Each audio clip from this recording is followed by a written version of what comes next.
प्राचीन काल में सृंजय नाम के एक नरेश थे। उनके कोई पुत्र नहीं था, केवल एक कन्या थी। पुत्र प्राप्ति की इच्छा से उन्होंने वेदज्ञ ब्राह्मणों की सेवा प्रारंभ की। राजा के दान एवं सम्मान से संतुष्ट होकर ब्राह्मणों ने देवर्षि नारद से राजा के पुत्र होने की प्रार्थना की। उन दिनों देवर्षि राजा सृंजय के ही अतिथि थे। ब्राह्मणों की प्रार्थना से द्रवित होकर देवर्षि ने राजा से कहा, तुम कैसा पुत्र चाहते हो? अब राजा सृंजय के मन में लोभ आया।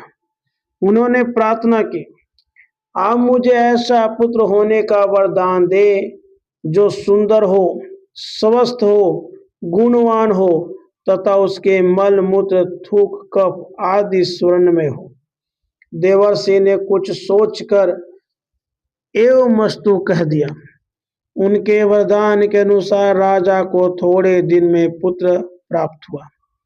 उस पुत्र का नाम राजा ने सुवर्णष्ठिवी रखा। अब सृंजय के धन का क्या ठिकाना था। उनके पुत्र का थूक मल मूत्र सभी स्वर्ण होता था। राजा ने अपने राजभवन के सभी पात्र आसन आदि स्वर्ण के बनवा लिए। इसके बाद उन्होंने पूरा राजभवन ही स्वर्ण का बनवाया। उसमें दीवार, खंबे, छत, भूमि आदि सभी सोने की थी। राजा के पुत्र सुवर्णष्ठिवी का समाचार सारे देश में फैल गया।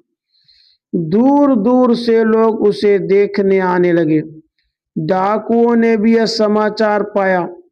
उनके अनेक दल परस्पर मिलकर उस राजकुमार को हरण करने का प्रयत्न करने लगे।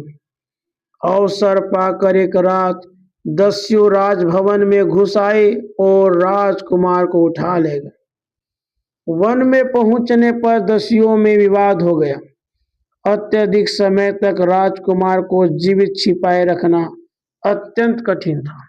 सबने निश्चय किया कि सुवर्णष्ठिवी को मारकर जो स्वर्ण मिले उसे परस्पर बांट लिया जाए।